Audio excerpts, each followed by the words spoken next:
I had to do vocals and play guitar, and I can't do that. I can play the drums and do vocals. I cannot play guitar and do vocals.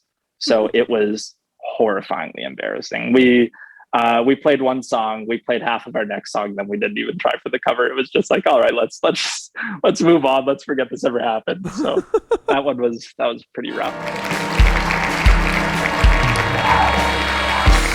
Welcome to the 151st episode of the Cast That Ends Creation. I'm your host, Chris Deering. This is the show where I interview bands and public figures from the mathcore and mathcore adjacent communities. If you enjoy this content, please like, subscribe, do all the things social. Every little bit helps. Feel free to join us every Sunday and Wednesday for the live cast. You can interact with the guests in real time or just hang out in the chat. You can also sub to this channel for $5 and get access to the interviews before they hit YouTube and other streaming services, as well as get some exclusive emotes.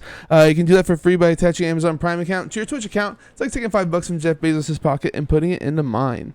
With that out of the way, let me introduce our guest today who dropped their debut album, I Was Never Here, back in May. Welcome in Grant Matthews of Abrupt Decay. How's it going?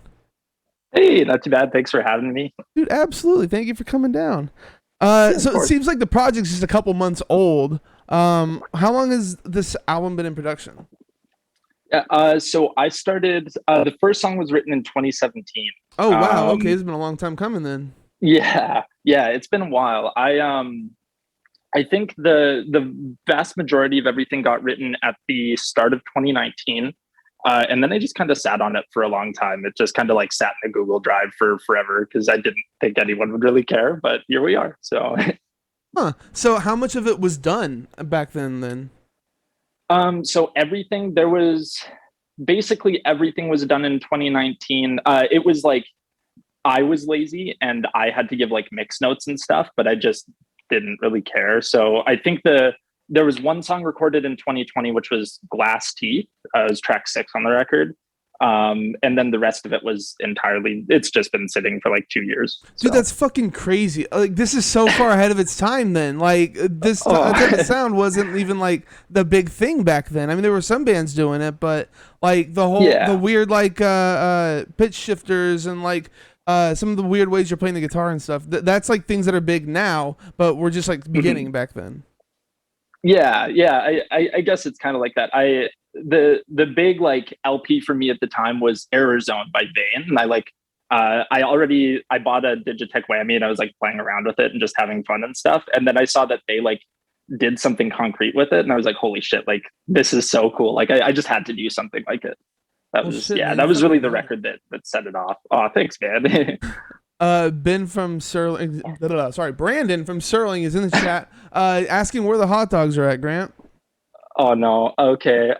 So I was supposed to have a hot dog here it's like 6 my time right now. I was supposed to have a hot dog here at 5:30.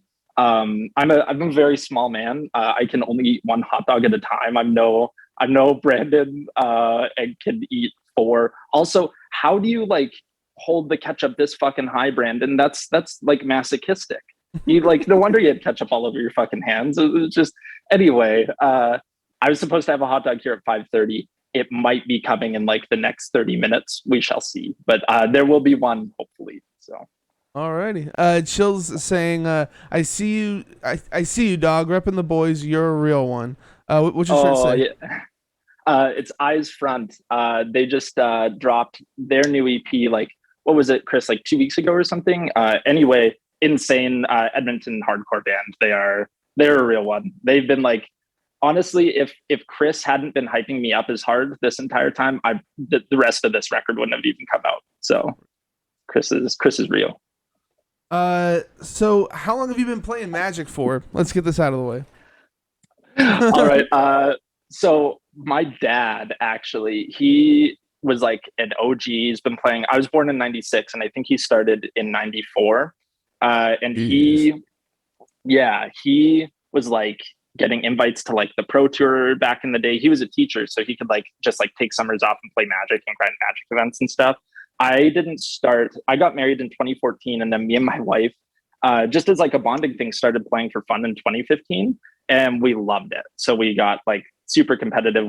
I was literally just in Regina, which is like 7 hours from me, to play a tournament like 2 months ago. So for people that don't know, Abrupt Decay is referencing a card from Magic, and it's one of the competitive cards too. So I figured that you were it's like true. involved in like the competitive scene and stuff. Yeah, I'm a big tournament grinder, unfortunately, much to my chagrin. But Well, what's your biggest finish? So I top 100'd my first Grand Prix. I came like 98th in Grand Prix Vancouver 2017. Yeah, there were like 1,500 people there. And then I think the best finished after that, I came fourth at a face-to-face event, which is like a bigger like Canadian like circuit for Magic. Yeah, it's kind of like Star City Games and US. Yeah, totally. That's crazy that you know that. Are you a big Magic guy? So I was a really big grinder. Actually made it to Pro Tour Concept Art here and then lost like immediately. So there was that. Oh, but yeah, it was a really big part of my life. And then they just kind of killed their pro scene. So I was just like, I guess I'm not playing this game anymore. So yeah, that's how that goes. Totally. Yeah. Well, it came back, so that's why I'm like grinding again. Online and stuff, I guess, right? Or are they doing a lot of in-person events and stuff? Yeah, they literally just announced the Pro Tour again like 2-3 months ago. Shit. So that's why I was in Regina. I got my invite to nationals, and then if you do well at nationals, you go to the Pro Tour. So step one complete. Interesting. Yeah. Well, if I ever have like $1,000 sitting around, might end up buying another deck. Yeah, it's brutal. So back to the music though. How would you classify your sound? Oh God, I don't know. I personally feel like it's closer to like the kind of metalcore of like Converge and Gaza and stuff like that. That's like what I'm really inspired by. I got the Converge tattoo, the You Fail Me, like one of my favorite bands of all time. So I think it's closer to that. And this is so dumb, but I had Calgary Metalcore in the bio of our Instagram bio. And I got like 4 messages from people being like, I think this is actually grindcore, or I think that this is math. And it's like, it kind of is all of these things, I guess. But I don't know. I just, after the mathcore like community really like kind of took off with the project and stuff, I just have kind of just been calling it mathcore since then. So I guess that's what we are. As I was like listening to the album, what genre I put you in kind of like morphed over time. Started out with like the power violence kind of thing, and then you had some mathy shit going on, so like math grind, I guess. Then there's some like riffs that kind of sound like melodic death metal, kind of like Black Dahlia Murder type of shit. And then you have like the breakdowns and stuff, and like the weird whammy shit, and like some kind of technical parts. So I don't know what the fuck you are, but it's awesome. And it's a little bit of everything together. Thanks, man. It's like Big Destroyer, Black Dahlia Murder, and Car Bomb, like all mixed into one thing. I love all those bands, so sweet. What you said that I'm sorry. You said you were influenced by Converge, and I already forgot the other band that you said. But what were some of the big influences? Gaza, that's right. Yeah, so I guess in like recent time, the big ones for me, Vane, of course, has been huge. I love that band. The Callous Cowboys, Die on Mars is just insane. That record's so good. I can't wait for the new one. Those two are pretty big. Otherwise, I listen to just like a lot of grind and like pretty much meathead hardcore, like Incendiary and Jesus Peace, and then like Nichols and Weekend Nachos and stuff. Those are kind of like my main go-tos for the most part. Okay. Yeah, older stuff. Dillinger is like my number one. Dillinger will always be my favorite band, and then Converge. They're like tied. So it's interesting to hear all this, and then you have like a solo like in the middle of your album. I forgot what the name of the track is, with a 4-minute long song. You got like a solo that just comes out of nowhere, and I'm like, I don't know what the fuck to classify this as anymore. Yeah, that was my tribute to Gaza and Protest the Hero, because they always did like weird like instrumental like stuff like that, and I knew I just had to do something like that on it. So it's tight. Oh, thanks, man. How does the writing process work with you? So it's pretty different. I kind of just get inspiration because I play everything for the band. Are the drums real? No, I wanted to record real drums, and like I've got video. I really want to do like a live playthrough of one of the songs or something, just to kind of like show that I can. But everything, they're all programmed just because I didn't have the money to to record like everything in a studio, Right. and then like the drums in a separate one, because the one that I was at couldn't record real drums. So it would have been like an extra like $2,000-3,000, and it's just like I already didn't like it that much anyway, so I didn't really feel like recording real drums for it. But sorry, what was the original question? We got on the drums, and then How do you? Hold up, I'm sorry. What is your writing process like? Do you start with like guitar, or uh, you know? yeah. So I would say that 75% of it is written on guitar. Taut Rope, that song I wrote on the drums, like that kind of like the like main drummer from like the da da da da da da da. That's just like something I would sit down at a kit and play to warm up my hands. Um, and I was just like kind of playing around with it one day, and I was like, I should like make this a song. That'd be kind of cool. Like, I wonder, it's kind of syncopated, and we could make some like cool riffs out of it. So yeah, that started there. And then otherwise, I write a lot of lyrics like in my head, and then I imagine what those lyrics go to riff wise. So the song exists. The lyrics were like entirely written before the song was, and I just kind of like had it in my head how I thought that song would sound. Okay, But okay. yeah, for the most part. Otherwise, I just write stuff on guitar, and then I like put it. I use Guitar Pro. I'll just like tab it out in Guitar Pro, and then just let it sit until I think of something else cool. Oh yeah, man. How did it go writing the lyrics out first? Like, there's no way that lines up perfectly, right? No, not always. So there were um, there's two songs. I've got two songs for another release that'll be coming out next year that all of the lyrics were written first, and I would say that about 90% of it fits. But usually it's more so like I just have to cut stuff rather than like really adjust vocal lines, because I I'm really inspired by how Incendiary, like their lyrics just flow really well. And so Hmm. like I get like a certain flow in my head, and then I imagine the riff around it, and then I'll write like a riff to it essentially. So I don't have to change a ton. It's more so just like cutting lines here and there that maybe like a section goes on too long or something like that. And then I'll try and think of like that line for another song or something if I want to. That's interesting. So interesting way of coming at it. Uh, so your vocals, I like how direct you are in like your lyrics and stuff. A lot of bands do this metaphor stuff that kind of goes over my head, but yours are pretty straightforward. Kind of touching on a lot of different subjects. What would you say Yeah. is like the main idea of the lyrics? Basically just about so I don't know. It's hard to describe it. I've never really liked myself very much, and most of it is about that. There's like, it's just kind of like the different ways that like my mental health has been affected. So like the first song is like entirely about self harm. The fourth song, like Taut Rope, is entirely about like how I've had like this like on and off relationship with alcohol like my whole life.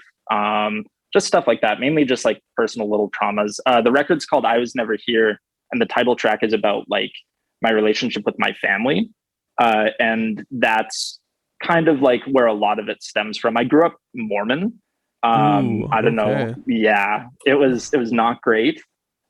So that was like kind of a big point of trauma in my life. And then because I left the church, I don't really have a family anymore, other than like a few select members. God And that was damn. kind of what, yeah, that was kind of like what it was all written about, just like old personal traumas, basically. I've done like a lot of vocals in a lot of bands, and I've felt like I've never been able to write something like truly like for myself or about myself. And that's kind of what like made this project. I just had like a lot of things about myself and my family that I wanted to talk about. And that's just kind of what I did, I guess. When did you end up leaving the church? Mm, I was 16. Okay. I had a partner, something just like insanely traumatic happened to her. And yeah, her family disowned her for it and blamed her. And that's when I was like, oh, this is like not a good thing. I was like Jesus. very devout. Yeah, I was really, really into it. Like going to church every Sunday, stuff like that, and doing family home evenings. I was going to be a missionary, and this basically trigger thing just happened, and I kind of realized that my family wasn't the greatest to me, and I think that the church had a lot to do with that. And yeah, it just kind of like spurred me on to leave. That's interesting I'm assuming it's actually something that built up over time and it wasn't just that one event or whatever. But For sure. Yeah. That was kind of like the straw that broke the camel's back, you know? right.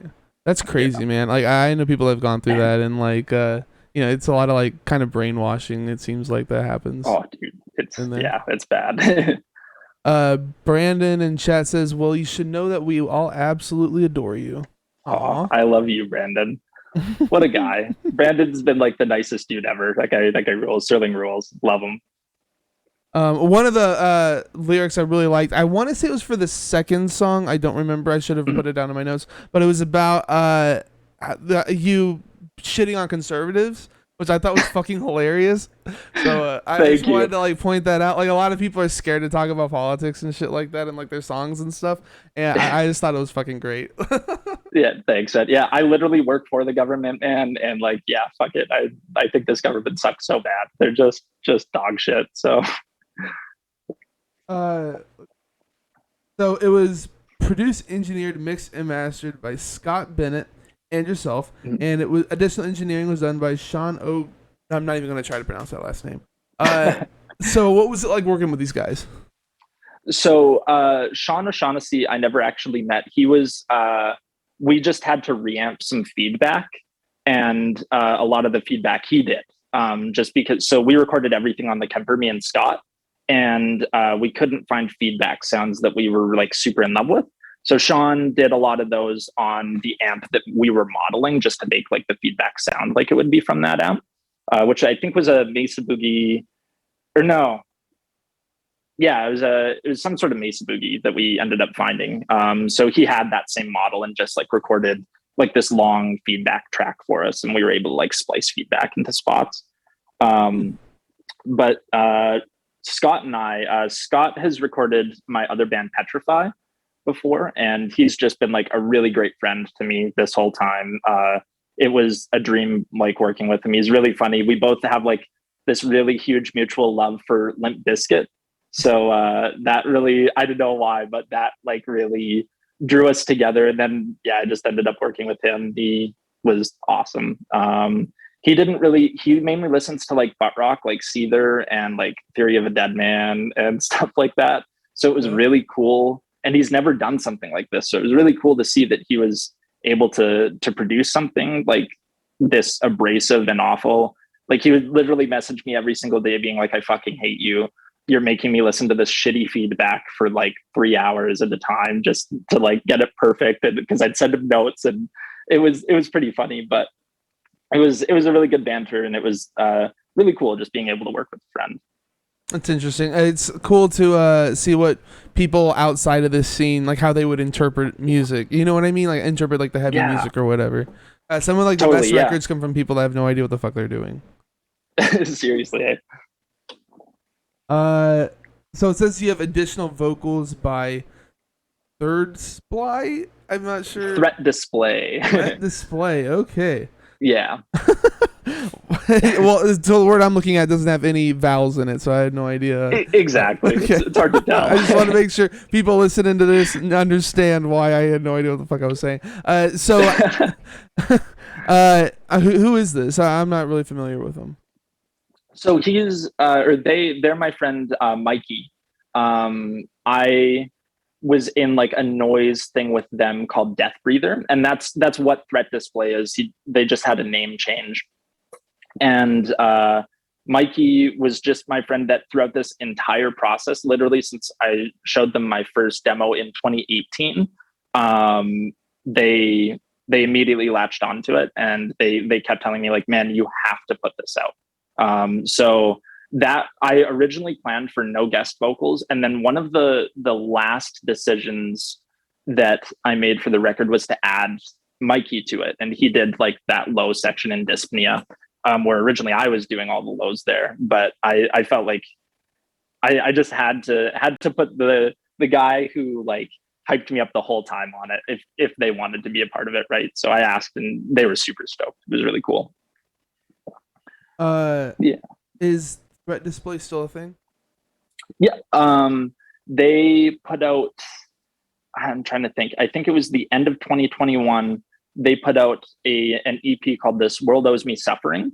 And that was something that I helped them with back in the Death Breather days, which was about 2018, 2019. And they just finally put that out. They moved to Vancouver, which is about 12 hours from me. So I don't really get to see them anymore, but we're planning on maybe doing like, if we ever end up playing a show out in Vancouver, we're going to do like a collab set and stuff. It's going to be really cool, but yeah.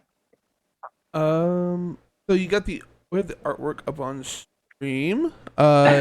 Picture taken by Jeff.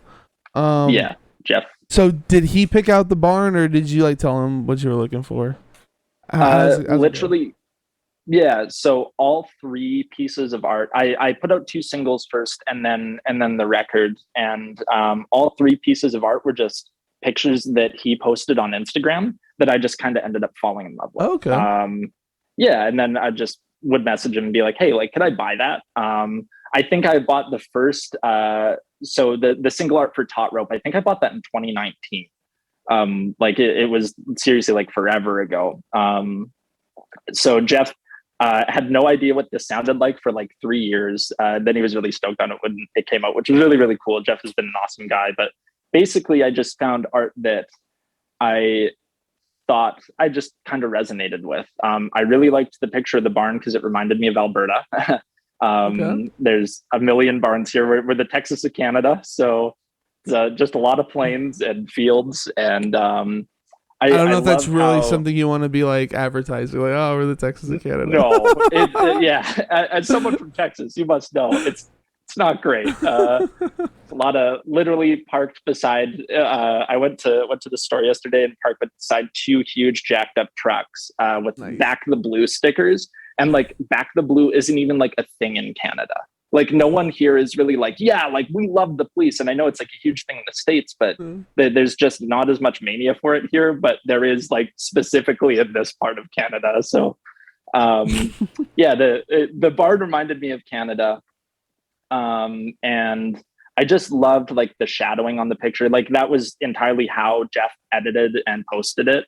And I don't know, I just really, really communicated to me like what a picture of decay looks like. And I just thought that it kind of like matched like the vibe that I was going for. My favorite movie is The Lighthouse. So I love like the black and white aesthetic. That was like a big thing that really influenced the art direction, I guess.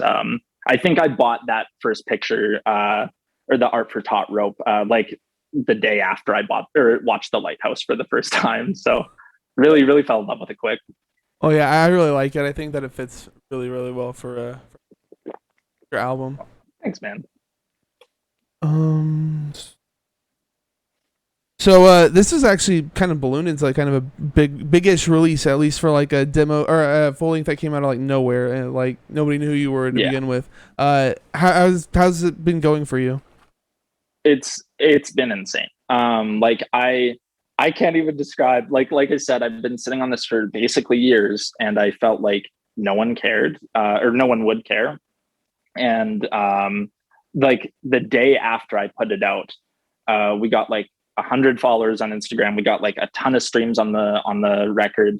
The Mathcore Index like posted it, and like I don't know, it just got a ton of attention there. And literally, I worked a night shift. I woke up at like 4 p.m. the next day, and Brooklyn Vegan had like posted an article about it. Like I literally really? could not. What the fuck?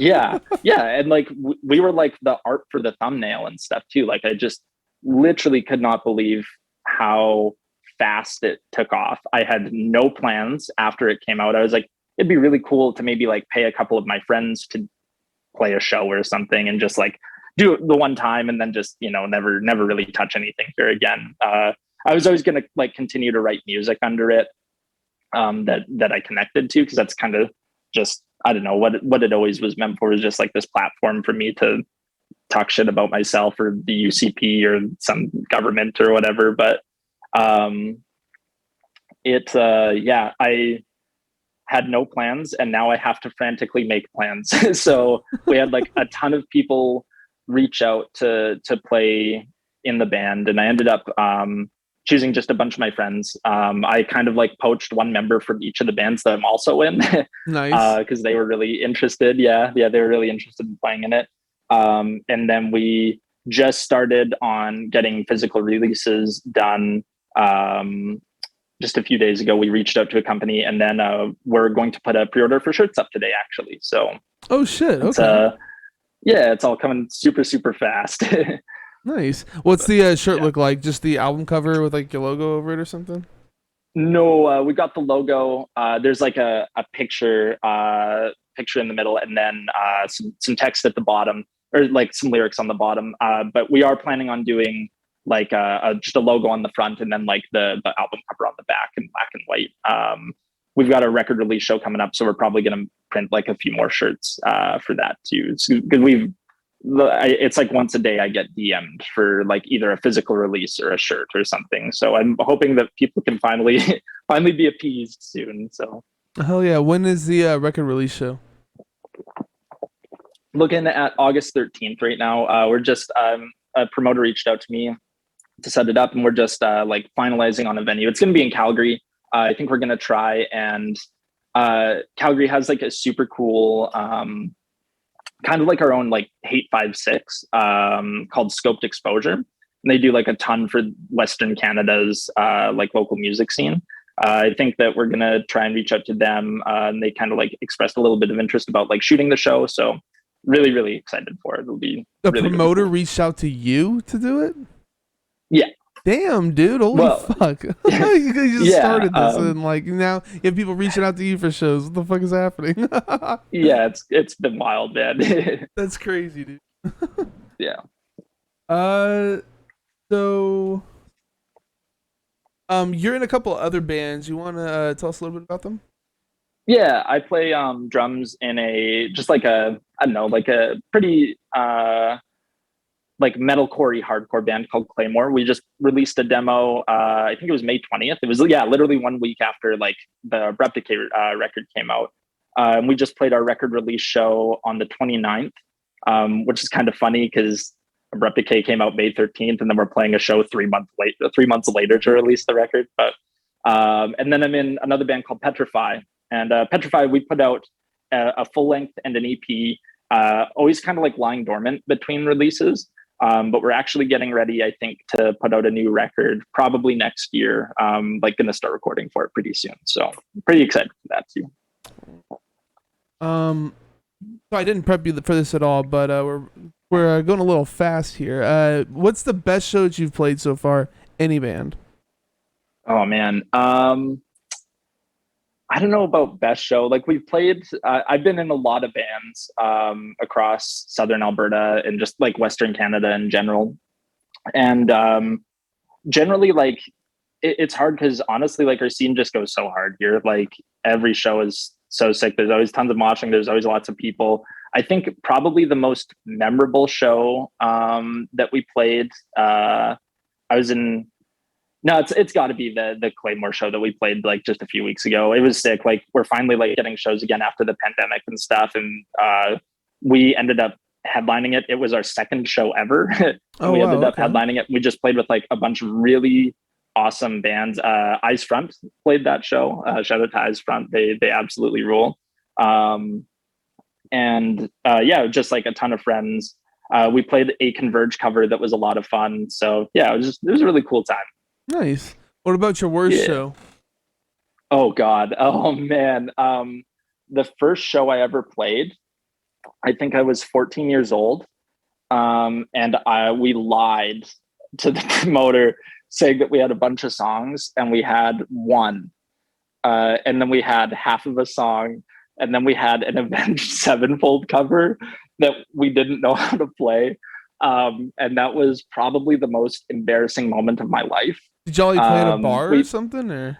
we played at a community hall here. There were 200 people there. Like the What show the was huge. fuck? It was like, so I live in a city called Lethbridge, and it's about 2 hours south of Calgary. Like Calgary's like the biggest city in Alberta, and so we're like this smaller. There's about 100,000 people here, so it was like a pretty big deal to have 200 people show up to the show. And we started it, and it was Oh my God, like all my friends were there from high school. The girl I liked was there. It was just a nightmare. I had to do vocals and play guitar, and I can't do that. I can play the drums and do vocals. I cannot play guitar and do vocals. So it was horrifyingly embarrassing. We played one song, we played half of our next song, then we didn't even try for the cover. It was just like, all right, let's move on. Let's forget this ever happened. So that was pretty rough. Awesome. That's awesome. What about like in your current bands? Do you ever have any like bad shows in that? Honestly, like not really. My one band we've only played two shows, so both of them have Right. gone great. And then I'm trying to think of like the worst Petrify show we've ever played. Oh yeah, we played a barbecue restaurant. Dude, Um, sick.